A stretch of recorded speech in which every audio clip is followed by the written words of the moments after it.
Pak Iksan, selamat pagi. Selamat pagi Mas Zeni. Pak Iksan, jadi skenarionya seperti apa ini nanti melihat perkembangan di Timur Tengah?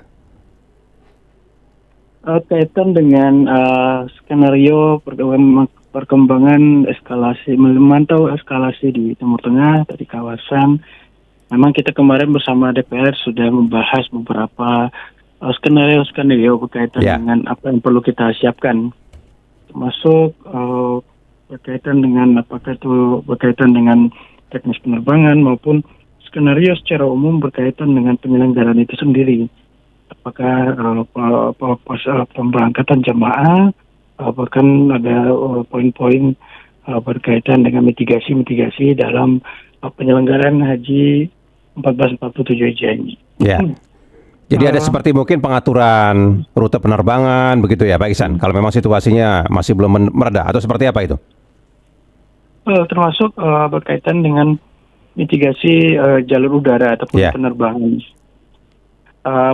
Tentu dalam konteks ini dalam rangka mitigasi melihat eskalasi di kawasan yang perlu disampaikan dan ditegaskan, kemarin Pak Presiden juga menyampaikan melalui Pak Menteri dan Wakil Menteri bahwa keselamatan jamaah menjadi prioritas utama dalam seluruh skenario penyelenggaraan haji.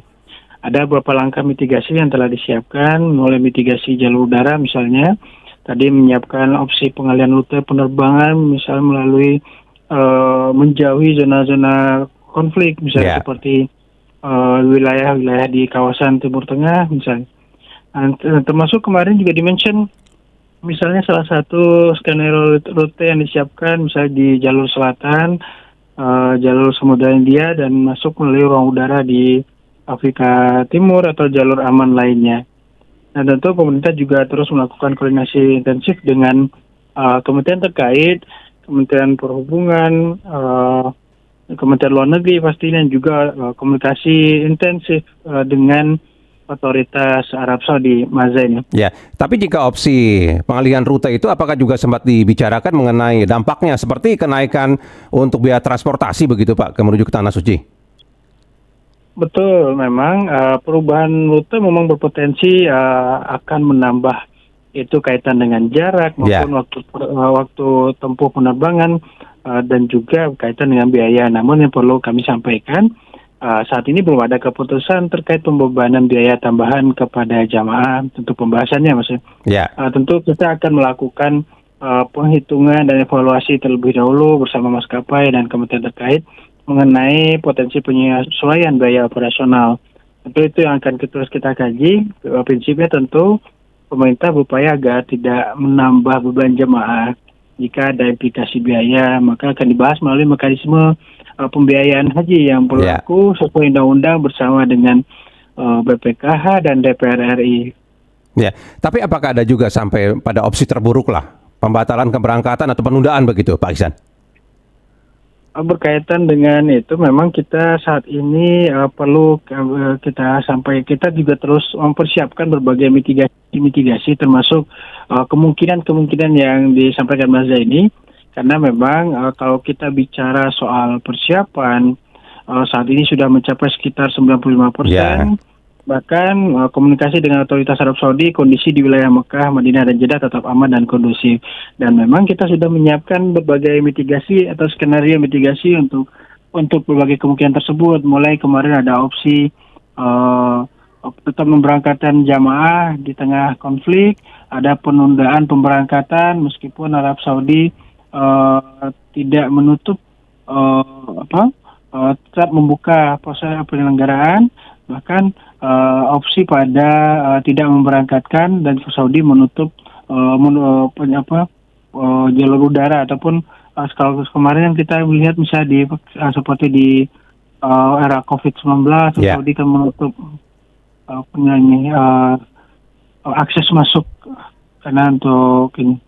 Jadi belum ada pemberitahuan resmi dari pemerintah Saudi bahwa ada skenario lain lah penyelenggaraan ibadah haji di sana sehubungan dengan kondisi di Timur Tengah yang mungkin bisa membuat keberangkatan ditunda atau apa begitu ya Pak Iksan? Ya, belum sampai ke sana begitu ya hingga hari ini ya? Belum hingga saat ini. Insya Allah bahkan Saudi juga kemarin masih melalui Pak Menteri menyampaikan apresiasinya justru kepada pemerintah Indonesia khususnya Kementerian Haji karena proses persiapan kita sangat-sangat bagus. Ya. Bahkan proses pemvisaan sudah 97% visa jamaah sudah keluar. Artinya dalam konteks penyiapan dan juga proses kita dalam mempersiapkan penyelenggaraan haji diapresiasi, dan juga prosesnya pun melalui otoritas Arab Saudi juga memantau situasi juga masih terkendali, kondusif dan aman. Ya. Dan masih berbicara tentang persiapan mematangkan persiapan jelang penyelenggaraan haji yang tinggal hitungan bulan ini, Mas. Ya, jadi kloter pertama itu rencananya 22 April ya, Pak Ihsan ya? Betul. Berangkat ya? Betul. 22 April. Ya, Pak, tadi kan kalau kami tampung juga informasi dari para pendengar kita ya, ada yang mengatakan bahwa keluarganya sudah selamatan, siap-siap berangkat haji, jadi banyak juga ketar-ketirin dengan situasi di Timur Tengah. Ini bagaimana komunikasi Kementerian Haji dan Umroh kepada para calon jemaah haji kita agar mereka juga bisa tenang begitu, Pak Ihsan? Seperti apa komunikasinya, Pak, dengan mereka, Pak?